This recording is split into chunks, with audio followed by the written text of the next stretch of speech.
na itanong dito yung Oplan Romanov, mga kababayan, at dito makikita natin na talagang bago na ipakalat yung patungkol sa Oplan Romanov na yan, maliwanag naman na yung unang pinagmulan niyan, napansin din ni Senator Raffy, na si Mayor Basti Duterte talaga. So ito, i-play po natin. Thank you, Presiding Judge Scudero. Short inquiry lang po for the defense, Yan. particularly kay Attorney Mark Biduan. Attorney Binuan. Tuloy natin. She and her family were threatened, and while her response was unconventional, it was justified. What triggered her response was a question about Operation Romanov. Romanov, which is the plot to eliminate VP Sara and her family. End of quote. Now, Attorney Binluan, this Operation Romanov that you mentioned, are you referring to the Operation Romanov mentioned by the blogger Princess Maui during the online press conference of VP Sara? Yes, Your Honor. Okay. So, the question was raised during the press con by this Princess Maui, but I did not see her name sa list of defense witnesses in the pre-trial order. So, Dapat nga kasi, mga kababayan, kuhanin ding witness ng defense team etong si Princess Maui. Para nang sa ganun, mga kababayan, cross-examine din ito ng mga lawyers, mga kababayan, ng prosecution. Kasi kung titingnan po natin, kay Maui naman talaga unang nagsimula din yan. Dahil kung hindi siya nagtanong ng provoking question, hindi siguro makakapagsalita ng ganun etong si Sara Duterte, mga kababayan. Kasi, di ba kung titingnan nyo, nagtanong etong si Princess Maui pero hindi siya sigurado. Sabi niya, nakarinig siya ng chismis, hindi niya daw alam kung totoo yun, yung about sa Oplan Romanov, sa pamilyang Duterte. Pero kung titingnan natin, yung Oplan Romanov na yon, nagmula talaga kay Basti Duterte, mga kababayan. At hindi ako naniniwala doon sa defense team ni Sara Duterte na hindi nila alam yon. Yung sinabi ni Basti Duterte na about dun sa Oplan Romanov sa pamilya ni PBBM. Anyway, ituloy pa natin. Parang ang nangyari dito, binaligtad nila eh. Di po ba? Si Basti Duterte nagsabi ng Oplan Romanov sa pamilya ni PBBM, pero pagdating doon sa mga vlogger, binaligtad na nila para maging biktima itong si Sara Duterte at ang pamilya niya. Anyway, ituloy pa natin. so will you be presenting her as your witness? Your Honor, at this point, it will depend on what will be established by the prosecution. The defense reserve its right to call or not call any witness depending on the course of the trial. Oh, I see. Okay. So, in other words, will you also be presenting any other witness to prove this threat or this Operation Romanov? Yes, Your Honor, that will be part of our evidence in chief. May this court know now kung sino-sino itong mga witnesses na inyo i-present? Of course, Your Honor. We are not at liberty to disclose Okay. that at this time. Again, it will depend on the course of the trial. Your Honors, Presiding Judge, the first time I've heard about this Romanov is during the Maisog Leaders Forum in Davao City. Yan! That was on January 28, 2024. Correct me if I'm wrong. Tama! It was mentioned by Mayor Baste Duterte. At that time, hindi ko alam anong ibig sabihin ng Romanov at sino mga ito. In fact, ginugil ko yan. Sino tong family Romanov? So napag-alaman ko, apparently, they were the ruling family in Russia that was murdered by the Bolsheviks in the night of July 16, 1918. Malapit-lapit na sa anniversary, 108th anniversary. Kasi ano ba tayo ngayon, July 13. Anyway, may relasyon ba ito sa binanggit ni Baste sa sinabi ni Princess Maui at yung binanggit mo? Magkakarelasyon ba yung tatlo? Your Honor, I have no personal knowledge of what Mayor Baste said, so I cannot comment on that, Your Honor. Naniniwala ba kayo sa sinasabi nitong lawyer ni Sara? Na wala siyang alam, mga kababayan, doon sa sinabi ni Baste. Imposible naman na hindi niya alam yan. Lalo na at nung lumabas itong issue ng Oplan Romanov na itinanong ni Princess Maui dito kay Sara Duterte, ay lumabas din at naging maingay yung sinabi ni Basti Duterte about po sa pamilya ni PBBM. Diba? Kasi sa kanila naman talaga nanggaling yan. Kay Mayor Basti talaga unang nanggaling yung pagbabanta na yan, yung Oplan Romanov na yan. Nagkataon lang talaga na yung vlogger na si Princess Maui, umandar yung pagkadidishit at binaligtad, mga kababayan. para lumabas na biktima itong si Sara at ang kanyang pamilya. So hindi mo napanood yun? Hindi... No, Your Honor. Okay. And last question. Nice. What did you mean when you said that BP Sara's response was unconventional? Your Honor, it was a description, Your Honor, of the statements that she made during that press call. Kaya nga, why do you consider it, why is it unconventional? Your Honor, the basic Nakaw. meaning of the word is, it will explain itself, Your Honor. Okay. That's all, presiding judge and Noted President. and entered in. Ayan nga oh. Hindi nga masagot mga kababayan nila yan eh. 'Di ba? Hindi nga masagot yan ng defense team ni Sara Duterte yung about dun sa Oplan Romanov na yan. Kasi yun naman talaga yung pinagmulan. Ang pinagmulan talaga niyan yung sinabi ni Baste. And then binaligtad ng vlogger na shit na si Maui, na si Princess Maui para lumabas na biktima itong mga Duterte mga kababayan, at may plano ang gobyerno ni PBBM na Oplan Romanov laban dito sa mga Duterte. Wala namang katotohanan yan. Di po ba mga kababayan? Alam nyo, mas nakakatakot pa nga itong pinaggagawa ni Sara Duterte laban sa gobyerno at doon sa ibang mga politikong hindi nila kasundo. Katulad na lamang mga kababayan, di ba isa yung pangalan ni Congressman Joel Chua sa binanggit ni Sara Duterte, at aminado naman na nabahala daw itong si Congressman Joel Chua noong mga panahon na galit si Sara at nagbabanta doon po sa mga politiko. Ano po, kabilang ang presidente, ang first lady at ang former house speaker. So ngayon ito, i-play po natin. Noong una itong binanggit nung gabi na nangyari yung insidente na subject ng grave threat ngayon, at that time, syempre, hindi mo maalis na medyo matatakot naman talaga tayo dahil una ito namang hindi namang ordinaryong tao itong nagbitaw ng ganyang pananalita, bagkus pangalawa sa pinakamataas na opisyal ng ating bansa. Pero makikita natin dito sa mga salaysay na at mga video na pinakita. Alam niyo po ba mga kababayan kung bakit hindi talaga pwedeng baliwalain itong ginawa ni Sara Duterte na pagbabanta sa buhay ng presidente, ng first lady at ng former house speaker? Una, vice-presidente po siya. At kada magbibitaw siya ng salita, may bisa po talaga yan mga kababayan, lalo na at may mga taga-suporta siya na tangang-tanga sa kanya. Alam niyo yon? Yung baliw na baliw sa kanya, na kada may bibitawan siyang salita, talagang sumusunod.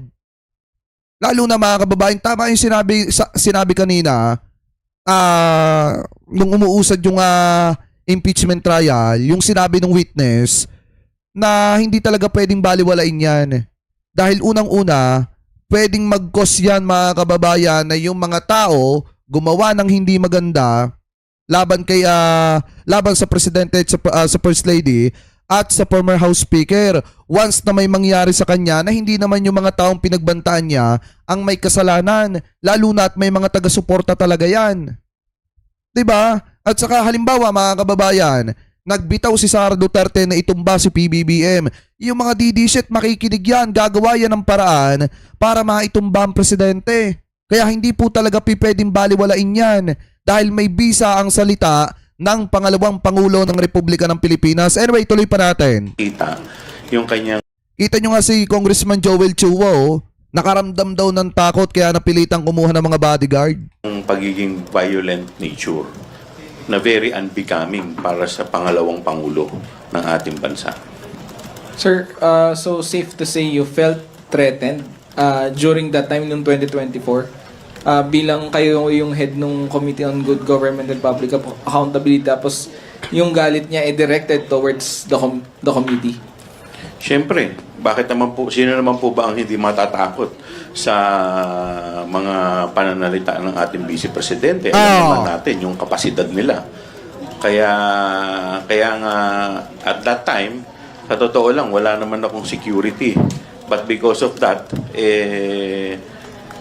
naglagay ako ng security. Dahil diba? hindi naman talaga ordinaryo itong Security. Means mga kababayan, kumuha siya ng mga security o kaya bodyguard na magpuprotekta sa kanya. Nagbitaw ng salita laban sa atin. So, hindi ito isang mga salita na binabaliwal. Kaya nga mga kababayan, yung mga diskartihan itong mga vlogger ni Sara Duterte para palabasin na si Sara Duterte aping-api, inaapi, kinakawawa. Huwag kayong basta maniniwala sa mga yan. Dahil kung titingnan po natin mga kababayan, kung sino yung pinaka nakakaawa dito, ang taong bayan. Kasi ang taong bayan ang apektado ng ginawa nilang pandarambong sa pera ng mamamayang Pilipino. At yung mga kababayan Pilipino po natin na ninakawan ng buhay ng mga taong ito. Diba kaya nga mga kababayan, kung mapapansin nyo kanina, pag masusukol na ano ba ginagawa ng defense team ni Sara Duterte, lalo na nung nagbabasa sa kanyang notes, eto pong si Atty. Lotok, di ba basta hinablot mga kababayan, yung binabasa ni Atty. Lotok, kaya nga kung titingnan nyo, sila rin ang napahiya sa sarili po nilang pinaggagawa na ganyan. So ngayon ito, i-play po natin. Kasi sabi po dito, pagtingin sa notes ni Prosec witness Atty. Lotok, kinwestiyon ng depensa mga kababayan. So ito, i-play po natin. Now, what about the National Security Council? Ano bang sinabi ng NSA kung alam mo? Again, Your Honor, if I may refer to my notes. Pwede na ba? Your Honor? Ano yung gagawin dito ng defense team mga kababayan ha? Your Honor? May the witness be allowed to refer to his notes once more? You may do so, Mr. Witness. Thank you, Your Honor. Kala ko nga si Atty. Season mga kababayan, mag-ano dito, tantrums. Di po ba? Kala ko nga magwawala-wala pa siya dito kanina eh. Kasi bigla niyang dinakma yung yung notes.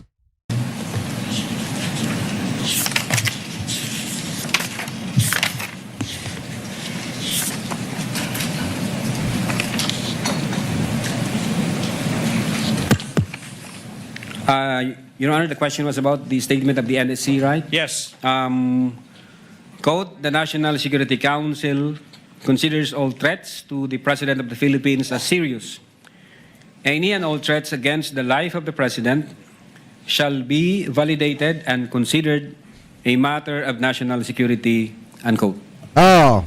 Okay. Now, sinabi mo rin na yung Armed Forces of the Philippines or AFP nagbigay din ng kanilang response sa naging pagbabanta ng Vice Presidente. Kung alam mo, tsaka kung maaalala mo, ano ba yung sinabi ng Armed Forces of the Philippines? Same, Your Honor, if I may refer to my notes.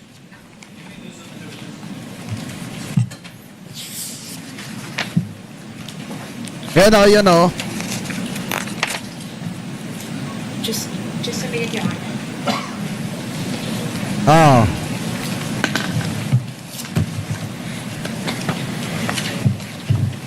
Yan, lumapit.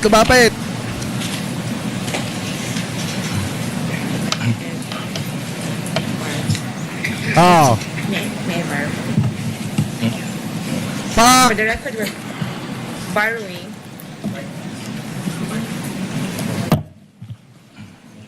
Kala ni Atty. Jeremy Lotok mga kababayan, hihiramin lang doon, titingnan lang. Tapos biglang kinuha na, dinala na doon sa kanilang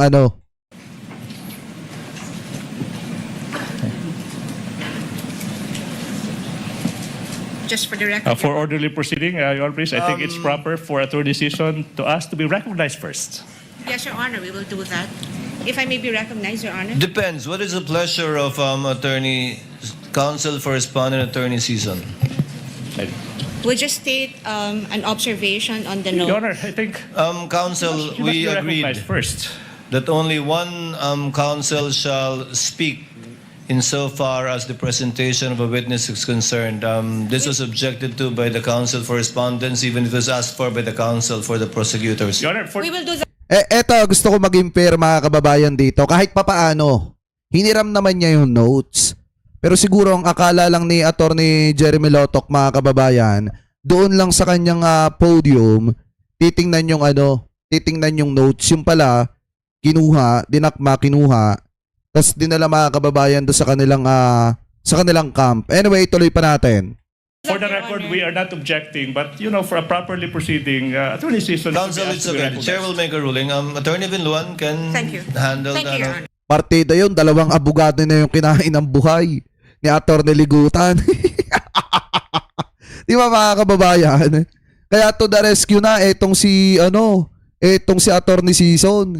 Kasi ramdam niya na talagang tawag dito, dihado sila. Madidihado sila dito. Kasi matibay talaga mga kababayan yung ebidensya. Ang pagkakamali lang talaga, medyo nagkulang lang talaga yung NBI sa pag-check nung kanilang mga ipinail. At the same time, yung DOJ mga kababayan, hanggang ngayon, hindi pa maintindihan kung ginagalaw ba nila, kung tinatrabaho ba nila yung pagbabanta ni Sara Duterte. Ano po? Anyway, tuloy pa natin. With your permission, Attorney Season. Your Honor, I'd just like to share the observation that the witness is reading from notes, from his notes and not directly from the document that he identified. And if I may reply to that, Your Honor, to that non-issue, Your Honor, if I may. Yes. Your Honor, there's nothing. Yes, Counsel for the prosecutor. Your Honor, wala po sa rules na kailangan na yung tugon ng isang witness, sinabi niyang notes, dapat based sa isang dokumento. In fact, Your Honor, please, yung iniisip ng ating rules, yung mga notes na ginawa mismo ng witness. For the public, if you're interested, you may look at Rule 130, Section 16 ng Rules of Court. Andun yun, pwedeng tingnan ng isang testigo yung notes na ginawa niya. Rule 130, Section 16, Your Honor, please. Before I recognize counsel for respondent, Senator Judge Lacson, what is your pleasure, sir? Thank you, Mr. Presiding Officer. This is relevant to the discussion. The gentleman may proceed and he has 2 minutes. Yes. You requested to refer to your notes a number of times during your direct examination. Ang tanong ko, Opo. are you referring to an investigator's notes or notebook Yan. or simply notes? No, Your Honor. During the investigation, I have copies of the affidavit of investigation Okay. that we have. Yeah, I asked that question because my understanding of an investigator's notes or notebook to be credible and may even be used as part of the examination or evidence in chief, depending on its authenticity and purpose, and the role of evidence is that the contents therein were written on the exact dates when the subjects of those notes actually happened. Ito yung ginawa nyo mismo? Yes, Your Honor, during Thank the you. investigation. Thank you Your for Honor. the clarification. Ayan. O, diba? Thank you, Senator Judge Lacson. Noted and entered into the records. Counsel for respondent, what is your pleasure? Your Honor, that was a mere manifestation, Your Honor. We just want to put it for the record. There being no objection, some witness may proceed and answer, or counsel may proceed with this question. O, di ba mga kababayan? Kahit kinwestiyon din nila yung notes mga kababayan ni Attorney Lotok, wala silang nagawa. Kasi unang-una, hindi naman labag yan sa Hindi naman labag sa proseso yan mga kababayan ng impeachment trial ni Sara Duterte. Dahil nga, maliwanag naman mga kababayan na yung notes ni Attorney Jeremy Lotok talagang credible na gamitin niya. Di po ba kaya nga ang ending dito mga kababayan, napahiya. Napahiya lang itong defense team ni Sara Duterte. Kaya nga para sa akin mga kababayan, yung mga nangyari kanina, may puntos, oo. Itong si pangalan na ito, itong abogado, itong lawyer ni Sara Duterte na nagko-cross-examine dito kay Attorney Jeremy Lotok. Pero mga kababayan, yung buong takbo ng impeachment trial kanina, kaya nawala ng gana yung mga kababayang Pilipino po natin kasi nga paulit-ulit na. At hindi na nga mga kababayan, tawag dito, umuubos lang ng oras sa madalit salita na mga kababayang Pilipino po natin. Kasi nga, ang inaasahan natin dito, katulad nung kay katulad nung kay Attorney Ligutan, na direct to the point, yung tanong at hindi na paulit-ulit pa. Mga kababayan, pero yung diskarte ngayon ng defense team ni Sara Duterte, iniba nila. ang ginawa nila mga kababayan para lituhin etong si Attorney Jeremy Lotto, pinapaikot-ikot nila mga kababayan.